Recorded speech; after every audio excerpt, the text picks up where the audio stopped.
J'ai 32 ans, je suis assis dans mon nouvel appartement, 3 mois après l'explosion nucléaire qui a ravagé ma famille. Je me suis dit qu'il était temps de vider mon sac, parce qu'honnêtement, certains d'entre vous penseront peut-être que je suis allé trop loin. La plupart diront sans doute que je n'ai pas fait assez. Quoi qu'il en soit, voici comment j'ai méthodiquement détruit les finances de ma famille après avoir découvert que mon frère couchait avec ma petite amie pendant toute la durée de nos 3 ans de relation. Laissez-moi commencer par la dynamique familiale, car c'est un contexte important pour comprendre pourquoi j'ai agi ainsi. Mon frère cadet, Thomas, a toujours été l'enfant chéri. Pas de manière subtile, où l'on se demande si l'on est paranoïaque. Je parle d'un favoritisme si flagrant qu'un scénariste de sitcom dirait « Calmez le jeu, ce n'est pas réaliste ». En grandissant, j'étais le responsable. J'avais de bonnes notes sans qu'on me le demande, j'aidais à la maison, j'avais un job étudiant dès 15 ans. Le genre de truc classique d'aîné que personne ne remarque ni n'apprécie vraiment. Thomas, en revanche, c'était une autre paire de manches. Il a raté 3 matières en première, anglais, histoire et maths. Même pas des matières difficiles. La réaction de mon père ? Il n'est pas assez stimulé, il faut l'inscrire à des cours de niveau supérieur. Le gamin qui ne savait pas aligner une équation était apparemment prêt pour la prépa. Ça a duré une semaine avant qu'il ne décroche, prétendant que le prof l'avait pris en grippe. Il s'est fait choper à piquer un casque audio chez Darty à 16 ans. Un truc à 200 €. La sécurité l'a attrapé à la sortie. La réaction de maman ? C'est l'adolescence, les garçons seront toujours des garçons. Ils n'ont pas porté plainte, donc, était-ce si grave ? Aucune punition. Pas de boulot pour rembourser. Rien. Moi, j'ai été privé de sortie pendant 2 semaines à 15 ans pour être rentré 1 heure après le couvre-feu parce que j'aidais un pote dont la voiture était en panne. J'avais prévenu, j'avais tout expliqué. Ça n'a pas compté. Les règles sont les règles. Mais le vol, c'était juste, les garçons seront des garçons. Quand Thomas a eu 17 ans, il a défoncé la camionnette de mon père contre une boîte aux lettres en faisant le fou. L'avant était en miettes. 8 000 € de dégâts. Il avait 3 copains à bord, il roulait à 80 dans une zone à 30. La réaction de mon père ? Les accidents, ça arrive. C'est pour ça qu'on a une assurance. Quand j'avais 17 ans, j'ai accidentellement rayé la portière de la voiture de maman avec mon vélo. Une micro-rayure. J'ai dû payer la réparation avec mes économies d'été. 2 poids, 2 mesures, même famille. Et puis il y a eu l'histoire de l'argent pour les études. Papa avait mis de côté environ 40 000 € pour chacun de nous. Les miens sont passés dans les frais de scolarité et les bouquins. Thomas a tout claqué en 1 an dans son loyer et la fête, puis a abandonné. Est-ce que mon père l'a fait rembourser ? Non. Thomas est revenu vivre à la maison gratuitement et mon père continuait de lui glisser des billets pour ses projets bidons. Le plus dingue, c'est que cela a continué à l'âge adulte. Parce qu'au moins, quand on était gamin, on pouvait dire que Thomas était jeune et stupide. Mais le favoritisme n'a pas cessé quand on est devenu adulte. Ça a empiré. Je me suis tué au travail pour finir mon master, j'ai pris des prêts, cumulé 2 jobs, et j'ai décroché un poste solide d'analyste financier dans une PME. Rien de clinquant, mais je gagnais bien ma vie et je gravissais les échelons. À 26 ans, j'avais acheté mon appart, remboursé ma voiture, et j'avais de l'épargne. Je faisais tout, comme il faut. Thomas a abandonné la fac après 1 an, disant que le système éducatif classique était trop restrictif pour son esprit entrepreneurial, puis il a enchaîné les projets qui n'ont jamais marché. D'abord, une entreprise de nettoyage haute pression. Il a obligé mon père à lui acheter une machine à 3 000 €, une remorque et de la pub. Il a fait 3 chantiers, a gagné 400 € au total, puis a arrêté de répondre au téléphone. Trop physique. Le matos a traîné dans le garage de mon père pendant 2 ans. Ensuite, l'empire des distributeurs automatiques. Il avait vu un mec sur YouTube parler de revenus passifs et était devenu convaincu.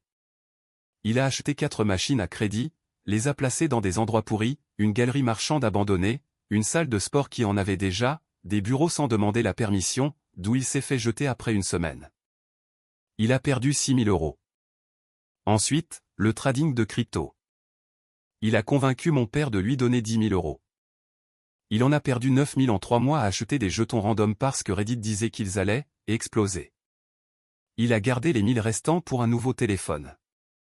Puis, le consulting en réseaux sociaux. Il a créé un compte Instagram, facturé 500 € pour gérer la com des entreprises. Il a eu 2 clients, des amis de la famille, a posté 2 fois par mois des trucs sans rapport, et a ghosté quand ils ont demandé un remboursement. Pour chaque projet raté, c'était la faute du timing où les gens ne comprenaient pas sa vision. Chaque boulot qu'il quittait et il en a fait 7 ou 8, c'était parce que son patron ne pouvait pas gérer ses idées innovantes. Il a vendu des abonnements mobiles pendant 3 mois avant de démissionner parce qu'ils attendaient de lui qu'il atteigne des objectifs. Il a bossé dans une salle de sport 5 semaines avant de se faire virer pour retard chronique. Il a vécu dans le sous-sol de mes parents jusqu'à ses 25 ans, gratuitement, sans rien foutre. Et pendant tout ce temps, maman le défendait au déjeuner du dimanche, Thomas cherche juste sa voie. C'est un entrepreneur. Tout ça prend du temps. Moi, j'étais là, pensant, j'ai trouvé ma voie sans problème, moi. Personne ne m'a offert 5 ans de loyer gratuit pour ça. Mais c'est là que ça devient pertinent. Il y a 3 ans, papa m'a demandé de l'aide pour restructurer les finances de sa boîte de BTP. Il avait construit une affaire correcte en 30 ans, surtout de la rénovation résidentielle. Mais il était, à l'ancienne, sur la gestion. Tout était dans sa tête ou griffonné sur des serviettes en papier. Aucune vraie organisation. Pour lui, la compta, c'était une boîte à chaussures pleine de factures. J'ai passé 6 mois, mes soirs et week-ends, à mettre en place une vraie comptabilité, des tableaux de suivi de chantier, un logiciel de gestion, à établir des relations avec des fournisseurs pour avoir des remises. J'ai renégocié les contrats, identifié les chantiers rentables. Je lui ai fait économiser 80 000 € la première année rien qu'en rationalisant. Son « merci » ? Une poignée de main. C'est ça, la famille. Pas de salaire, pas de part, même pas une prime de fin d'année, juste l'attente que je continue parce qu'on est de la famille. Et comme un idiot, je l'ai fait. 2 ans plus tard, papa décide de prendre sa semi-retraite. Il a 62 ans, veut voyager avec maman, jouer au golf. Totalement raisonnable. Vous devinez qui il nomme successeur ? Gagné, Thomas. Malgré le fait que mon frère n'avait exactement aucune expérience dans le bâtiment ou la gestion d'entreprise, et malgré le fait que j'avais été le directeur financier bénévole, sauvant la boîte de dizaines de milliers d'euros par an. Mais Thomas a eu le titre, le salaire de 75 000 €, et mon père a mis son nom sur 50% de l'entreprise, juste comme ça, en lui offrant la moitié d'une boîte qui valait 1,2 million. Quand j'ai fait remarquer que j'avais fait un travail de cadre sans salaire pendant 3 ans, papa a dit, tu as ta carrière. Thomas en a plus besoin que toi, non ? Parce que c'est comme ça que la succession doit fonctionner. On donne à celui qui en a le plus besoin, pas à celui qui est qualifié ou qui a maintenu le navire à flot. J'ai laissé couler parce que je suis une serpillière qui pensait que la famille, ça voulait dire quelque chose. Parlons de Rachel, mon ex. Rencontrée il y a 4 ans à un barbecue entre amis. Elle était drôle, intelligente, travaillait comme hygiéniste dentaire, elle avait un rire qui illuminait la pièce. On a tout de suite accroché. On a commencé à sortir ensemble sérieusement après quelques mois. Je l'ai présentée à ma famille au bout de 3 mois. Avec le recul, c'est là que tout a dérapé. Thomas a tout de suite joué de son charme. C'est sa spécialité, être le mec charismatique et drôle de la fête, alors que moi, je suis le mec ennuyeux qui parle de tableur Excel et d'épargne retraite.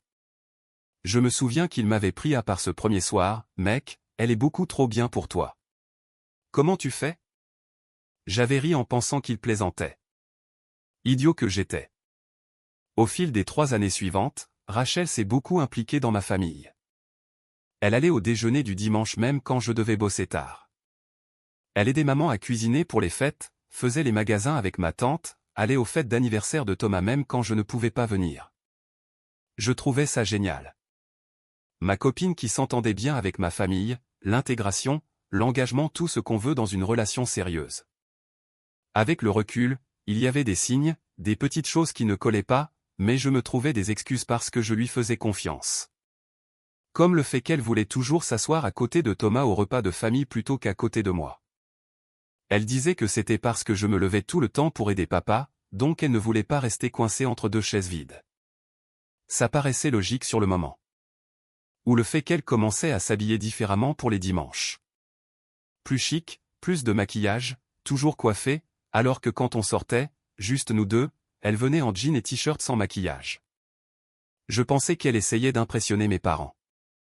Il ne m'est pas venu à l'esprit qu'elle essayait d'impressionner mon frère. Elle envoyait des messages à Thomas sur des trucs anodins. Et, c'était quoi ce resto où vous êtes allé le mois dernier, ou lui envoyait des mèmes dans la journée qu'elle ne m'envoyait pas à moi. Quand je demandais, elle disait que Thomas était plus drôle que moi. J'ai ri, comme si c'était une blague. J'ai ri aussi, l'idiot. Il y a eu cette fois, 1 an après le début de notre relation, où je suis rentré plus tôt du boulot et Rachel était dans mon appart. Elle n'était pas censée être là. Elle a dit qu'elle était venue pour me faire une surprise avec le dîner. Trop mignon, non? Sauf que rien ne cuisait. Aucun ingrédient de sortie. Et elle sortait de ma chambre, l'air perturbé. Ses cheveux étaient décoiffés, elle ajustait son chemisier. Elle a dit qu'elle faisait la sieste et que je l'avais surprise. J'y ai cru. Pourquoi ne pas y avoir cru? J'ai découvert plus tard, via les messages, que Thomas était là. Ils avaient couché ensemble dans mon lit et je suis rentré plus tôt que prévu. Apparemment, il s'était caché dans mon placard pendant qu'elle me parlait, puis s'était éclipsé après que je sois allé aux toilettes. Il trouvait ça hilarant. Ils en riaient dans les messages, -1, MDR. Ton frère n'y voit que du feu. Elle et Thomas sont devenus particulièrement proches sur les réseaux sociaux. Ils se suivaient, normal. Mais Thomas commentait toutes ces photos, superbes, emoji feu, trop stylées. Ça aurait dû être un signal d'alarme, mais j'ai mis ça sur le compte du fait qu'il était sympa. Elle faisait pareil sur ses posts, hypait ses photos à la salle, sa nouvelle voiture, tout ça. Ils avaient plus d'interaction en ligne qu'elle et moi. Et puis il y avait les excuses professionnelles. Le planning de Rachel comme hygiéniste était assez régulier. Du lundi au vendredi, de 8h à 17h, un samedi matin de temps en temps. Mais elle a commencé à faire beaucoup d'heures sup, ou du moins c'est ce qu'elle disait. Travailler tard, remplacer des collègues malades, y aller le week-end. Je soutenais ça parce qu'on économisait pour une maison. Plus d'argent, c'était bien. Il s'est avéré que la plupart de ces heures sup n'existaient pas. Elle était avec Thomas.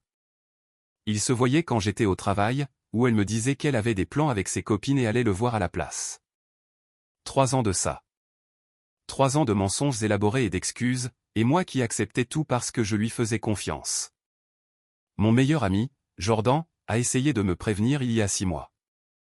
On regardait un match chez lui et il a abordé le sujet tranquillement pendant la pub. « Mec, je ne veux pas créer d'histoire, mais Rachel agit bizarrement ces derniers temps. » Distante? J'y ai réfléchi. Elle était moins intéressée par passer du temps ensemble. Elle cherchait plus la petite bête pour des trucs stupides, genre je travaille trop tard ou la façon dont je rangeais le lave-vaisselle. Elle était tout le temps sur son téléphone, inclinant toujours l'écran quand je passais.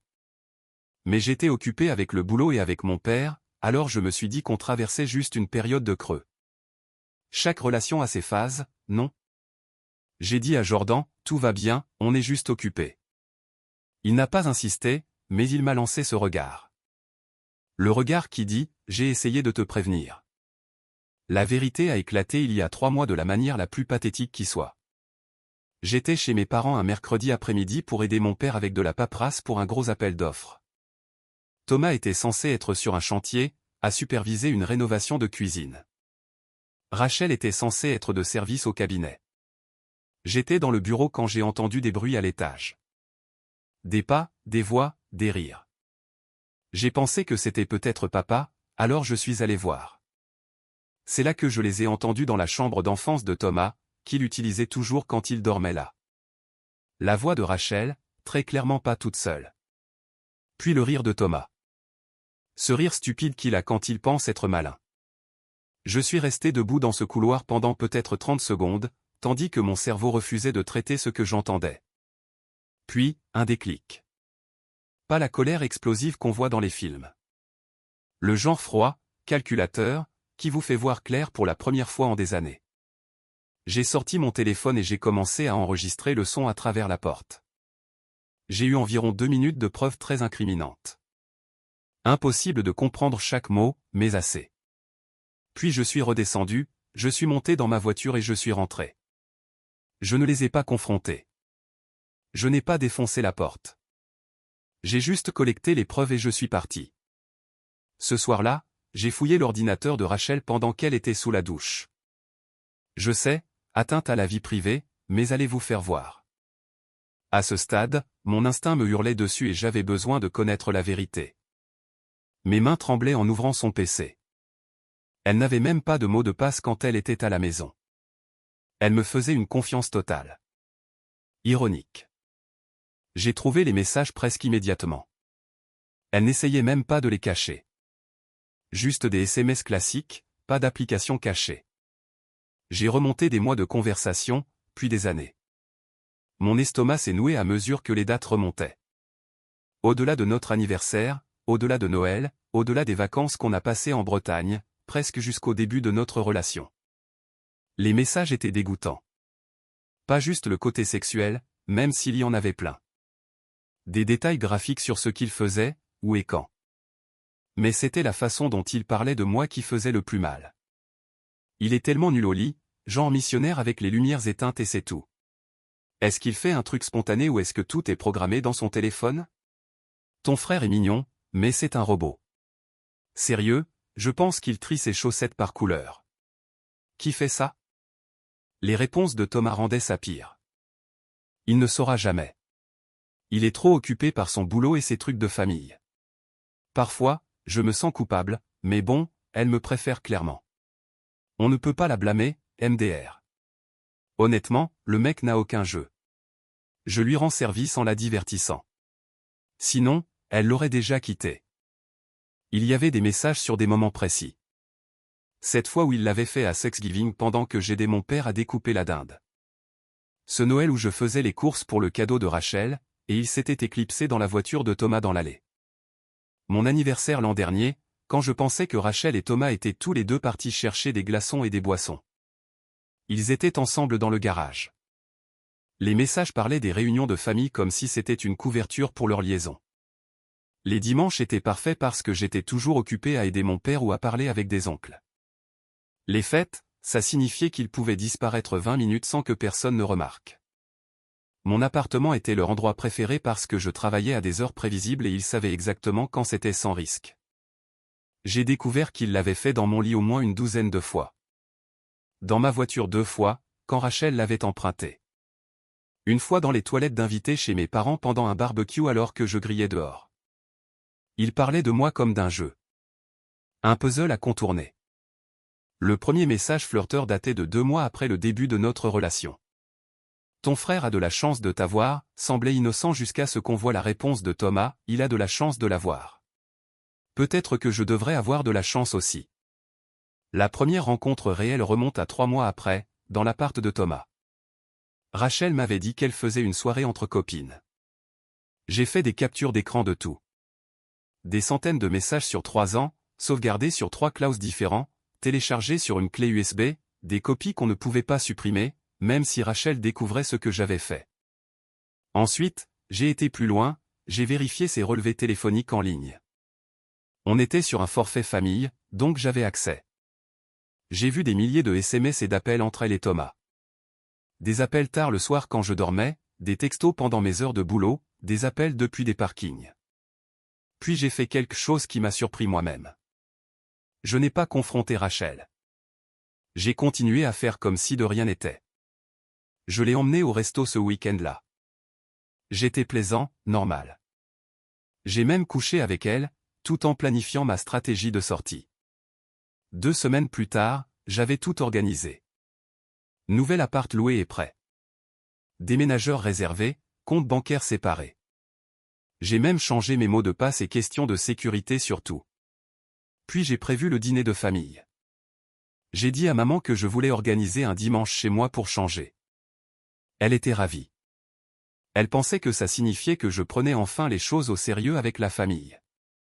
J'ai invité tout le monde, maman, papa, Thomas, tante Linda, oncle Frank, même mon cousin, à qui je ne parlais presque jamais. Rachel, bien sûr, a dit qu'elle adorerait venir. Le soir du dîner, j'ai tout bien installé. J'ai commandé un traiteur pour que personne ne puisse dire que je n'avais pas fait d'effort. Boisson prête, musique, le grand jeu. Tout le monde est arrivé de bonne humeur. Thomas a apporté des bières artisanales. Rachel a apporté un dessert. Tout le monde jouait le rôle de la grande famille heureuse. On a passé les apéros et la petite causette. Puis, au moment où on s'asseyait pour manger, je me suis levé avec mon verre comme si j'allais faire un toast. Alors, je veux remercier tout le monde d'être venu ce soir. Il y a quelque chose que je dois partager avec la famille. Maman a souri, probablement en pensant que j'allais demander Rachel en mariage ou annoncer une promotion. Thomas avait l'air modérément intéressé. Rachel avait l'air confuse. J'ai appris quelque chose d'important ces dernières semaines. La famille est censée signifier quelque chose. La confiance est censée signifier quelque chose. Mais apparemment, j'opère avec des définitions différentes de vous tous. La pièce est devenue silencieuse. Papa a posé sa fourchette. 3 ans. C'est le temps que mon frère et ma petite amie passent à coucher ensemble. 3 ans de déjeuner de famille où vous étiez tous assis là, probablement en sachant, certainement en se doutant. Et personne n'a dit un mot. Le visage de Rachel est devenu blanc, celui de Thomas rouge vif. Maman a poussé un cri. J'ai sorti mon téléphone et j'ai lancé l'audio que j'avais enregistré. Juste 30 secondes. Assez pour que tout le monde entende exactement ce que j'avais entendu dans ce couloir. Puis j'ai affiché les captures d'écran sur ma télé. Les messages datés. 3 ans de preuve. J'ai laissé tout le monde regarder. Thomas a essayé de parler en premier. « Mec, je peux expliquer. Les choses arrivent. On ne voulait pas, les choses n'arrivent pas comme ça pendant 3 ans. Ça demande de la planification, de la coordination. Mentir en face à chaque réunion de famille alors que tu te tapais ma meuf. » Rachel pleurait. Je suis tellement désolé. Je n'ai jamais voulu te faire de mal. J'allais te le dire, je le jure. Je ne savais juste pas comment. Tu as eu 3 ans pour trouver comment. Tu as choisi de ne pas le faire. C'est une décision, pas une erreur. La pièce était silencieuse comme une tombe. Tout le monde fixait son assiette, ou moi, ou les autres. Personne ne me défendait. Personne n'avait l'air en colère pour moi. Juste un silence gêné. Finalement, papa a pris la parole. C'est évidemment une situation difficile, mais nous sommes une famille. On doit gérer ça calmement. S'énerver ne va aider personne. J'ai ri. J'ai vraiment ri. Gérer ça calmement? Tu veux que je gère calmement 3 ans de trahison? Qu'est-ce que tu veux qu'on fasse? A demandé maman. Thomas a fait une erreur. Rachel a fait une erreur. Mais détruire la famille pour ça, ça semble extrême. Voilà. Voilà. La réponse à laquelle je m'attendais, mais que je ne pouvais toujours pas croire. Ne pas faire d'histoire. Préserver la paix. Protéger Thomas parce que c'est ce qu'on a toujours fait. Je ne détruis rien. J'en ai juste marre d'être la serpillière de la famille. Marre d'être le responsable qui se sacrifie pendant que Thomas reçoit tout sur un plateau et le gâche. Marre de faire semblant que la famille signifie un soutien inconditionnel alors que c'est juste conditionnel à quel point je suis utile. Thomas s'est levé, tu es dramatique. Ouais, on a merdé. Mais tu vas jeter toute ta famille pour ça? Regarde-moi faire. Je suis allé à la porte et je l'ai ouverte. Tout le monde dehors, maintenant. Le dîner est fini. Personne n'a bougé au début.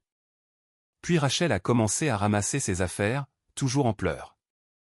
Thomas avait l'air de vouloir argumenter, mais maman l'a attrapé par le bras. Ils sont sortis un par un. Papa a essayé de dire quelque chose en passant, mais j'ai juste secoué la tête.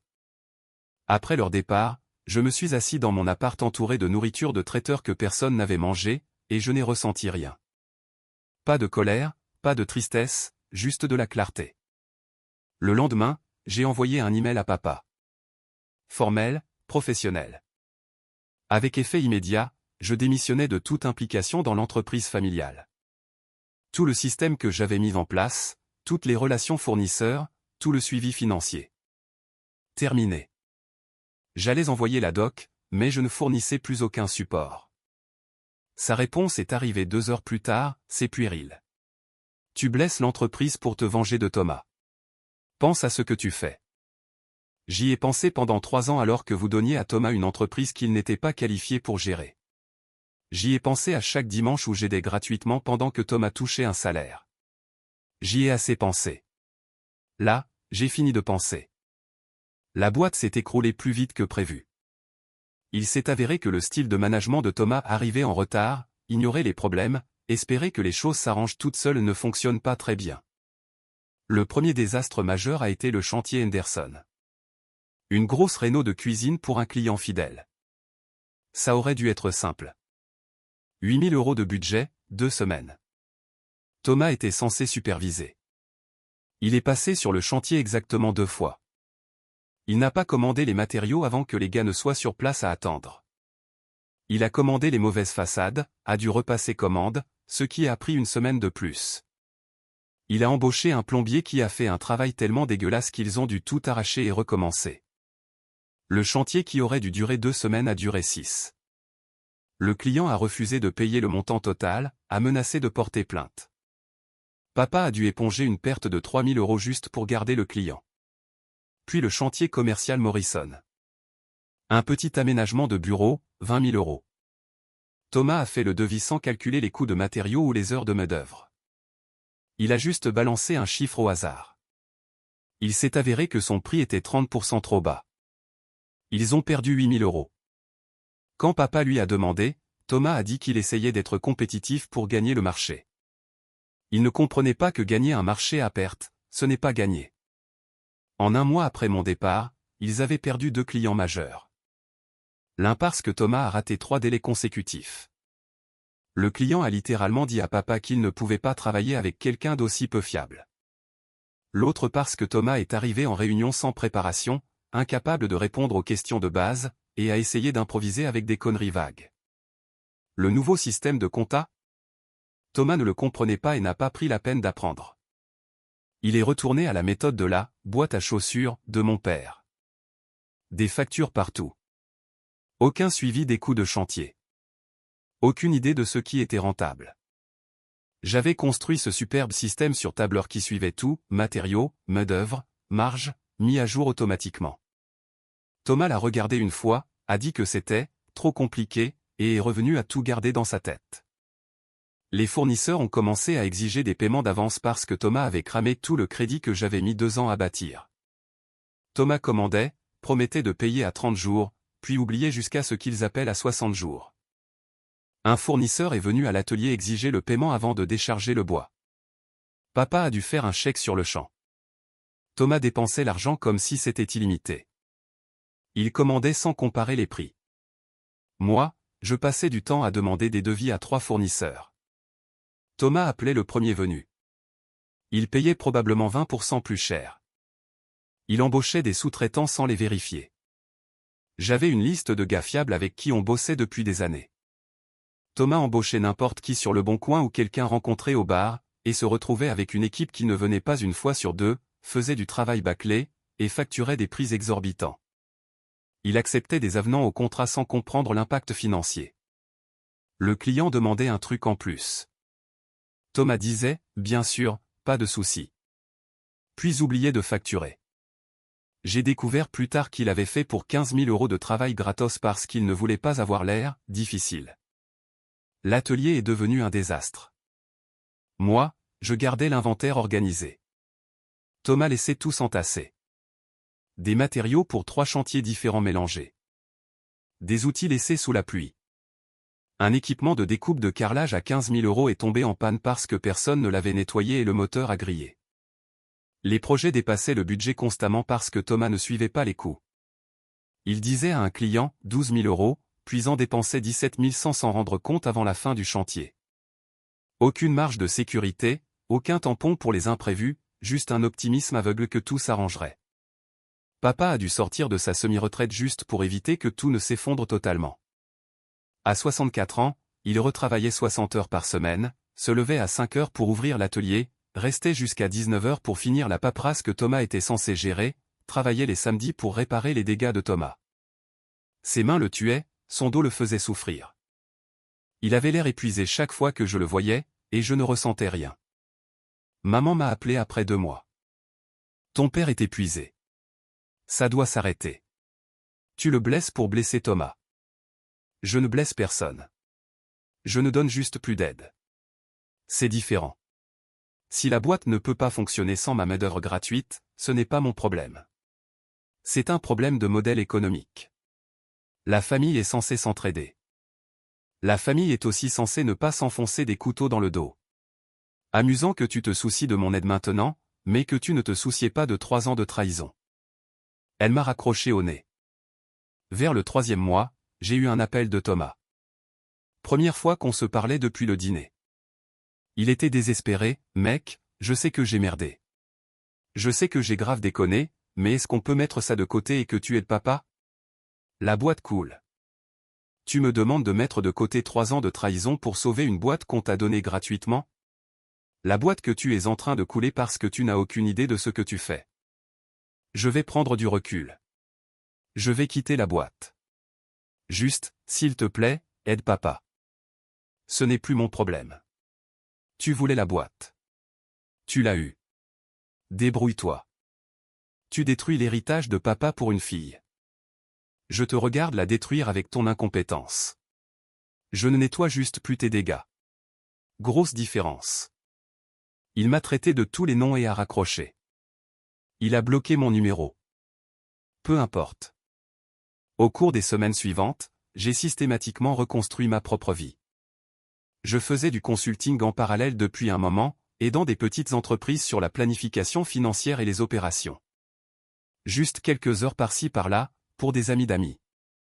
Mais j'avais un don pour ça. Je pouvais regarder les comptes d'une boîte et voir exactement où ils perdaient de l'argent, où ils pouvaient couper les coûts. J'en ai fait une activité à temps plein. J'ai monté une vraie société, créé un site web, contacté mon réseau. Il s'est avéré que beaucoup de gens avaient besoin d'aide et étaient prêts à payer. Mon premier vrai client était une petite entreprise de climatisation qui faisait du bon chiffre d'affaires, mais ne comprenait pas pourquoi ils n'étaient pas rentables. J'ai passé 2 semaines à analyser leurs opérations.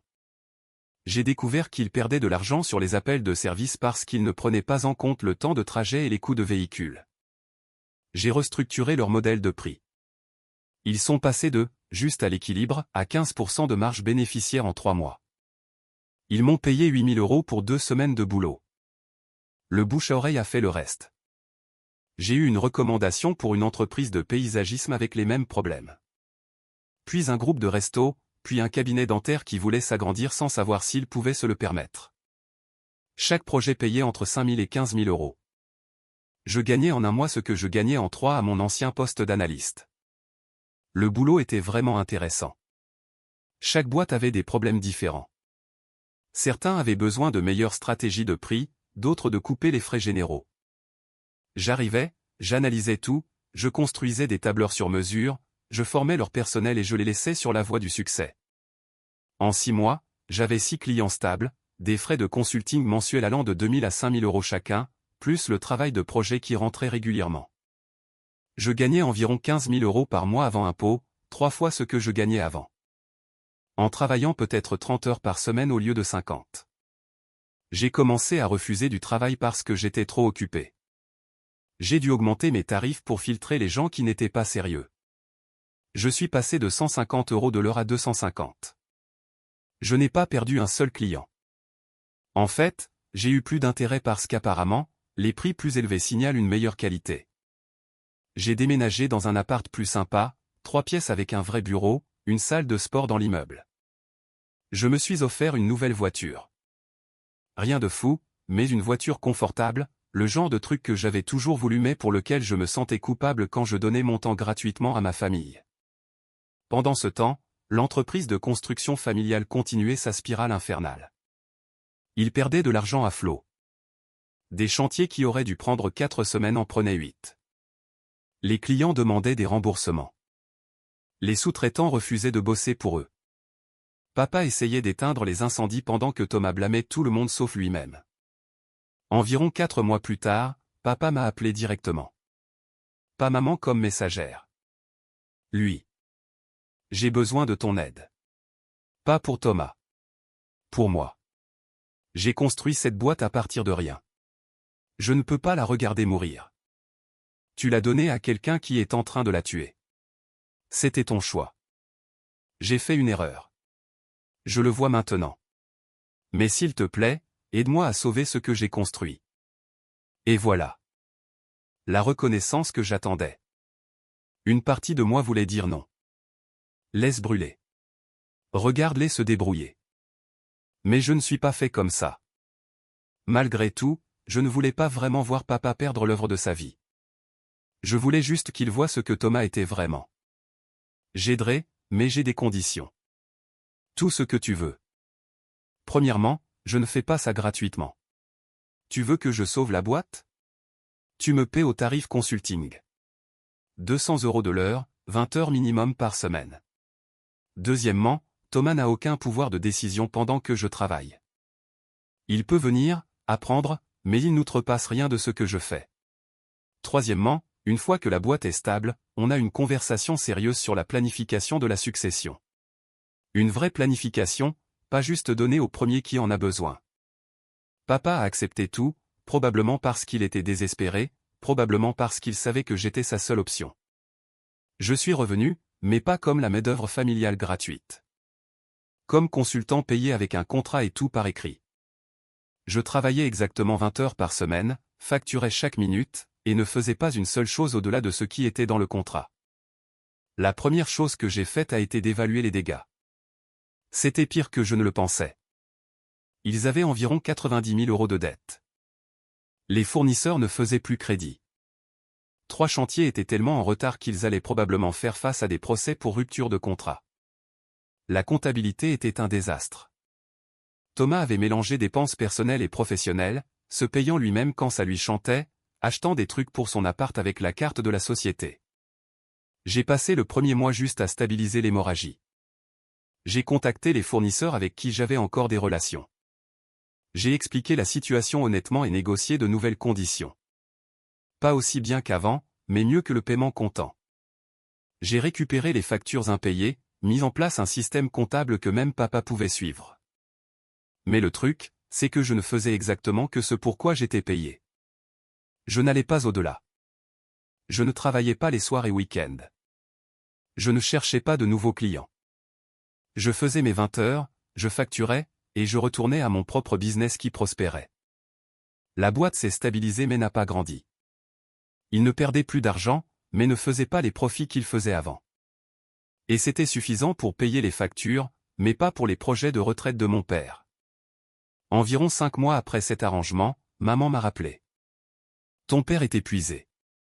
Il a 64 ans et travaille 60 heures par semaine pour essayer de maintenir cette boîte à flot. Ça doit finir. Je suis d'accord. Il devrait vendre la boîte et prendre sa retraite. Il a construit cette boîte à partir de rien. C'est son héritage. Alors il aurait dû y penser avant de la donner à quelqu'un qui n'avait aucune idée de ce qu'il faisait. Qu'est-ce que tu veux de moi, maman? Je veux que tu reviennes, que tu gères la boîte correctement, que tu aides ton père à prendre sa retraite dignement. À quel prix? Est-ce que j'oublie juste que Thomas a passé 3 ans à coucher avec ma petite amie? Est-ce que je fais semblant que c'est normal que vous sachiez tous, ou du moins que vous vous en doutiez, et que vous n'ayez rien dit? Que votre première réaction a été de me dire de ne pas faire d'histoire? On ne savait pas, a-t-elle insisté. Rachel passait tous les dimanches chez vous. Thomas était là tous les dimanches. Vous pensez qu'ils étaient juste très bons amis? Vous avez tous vu ce que vous vouliez voir parce que c'était plus facile que de gérer la réalité. Ce n'est pas juste. Juste? Tu veux parler de justice? Où était la justice quand j'ai passé 3 ans à aider papa gratuitement? Où était la justice quand Thomas a reçu une entreprise qu'il n'était pas qualifié pour gérer? Où était la justice quand vous m'avez dit de laisser tomber après que j'ai découvert que j'avais été trompé pendant 3 ans? Elle n'avait pas de réponse. Juste le silence au bout du fil. Voilà ce qui va se passer, ai-je dit. Je vais finir mon contrat, il reste 4 mois. Pendant ce temps, j'amènerai la boîte à un point où elle pourra être vendue. Papa pourra prendre sa retraite. Vous pourrez réduire la voilure et Thomas pourra trouver sa propre voie. Après ça, j'arrête. Pas de dîner de famille, pas de fête, pas de faire semblant qu'on est une grande famille heureuse. Tu es cruel. Non, je suis honnête. Pour la première fois de ma vie, je me fais passer en premier au lieu de me sacrifier pour une famille qui n'apprécie pas. Tu devrais essayer un jour. J'ai raccroché avant qu'elle ne puisse répondre. Quant à ma famille, aux dernières nouvelles de Jordan, qui garde un œil dessus via des amis communs, les choses ne vont pas fort. Papa et maman ont vendu leur maison et pris un appart plus petit. L'argent de la retraite part plus vite que prévu parce qu'ils aident Thomas pour son loyer. Oui, ils aident Thomas pour son loyer. Il s'avère que quand vous perdez votre job, pépère, parce que la boîte est vendue et que vous n'avez aucune compétence réelle ni historique de travail, trouver un emploi, c'est dur. Qui l'aurait cru? Rachel a essayé de me contacter il y a quelques mois. Un long texte sur le fait qu'elle avait travaillé sur elle-même, réalisé ce qu'elle avait fait de mal, voulait s'excuser correctement. Je l'ai lu, je n'ai absolument rien ressenti, et je l'ai supprimé sans répondre. Elle a envoyé un autre message une semaine plus tard demandant si on pouvait au moins se parler. J'ai bloqué son numéro. Le texto de Thomas était encore mieux. Ça date d'il y a un mois. J'espère que tu es content maintenant. Tu as détruit l'entreprise familiale juste pour te venger. J'ai répondu à celui-là, je n'ai rien détruit. J'ai sauvé ce que je pouvais de ton incompétence. J'ai assez d'argent pour que papa puisse prendre sa retraite et je suis parti. Le fait que tu vois mon refus de me sacrifier pour toi comme une vengeance en dit long sur qui tu es. Ne me recontactez plus jamais. Il ne l'a pas fait.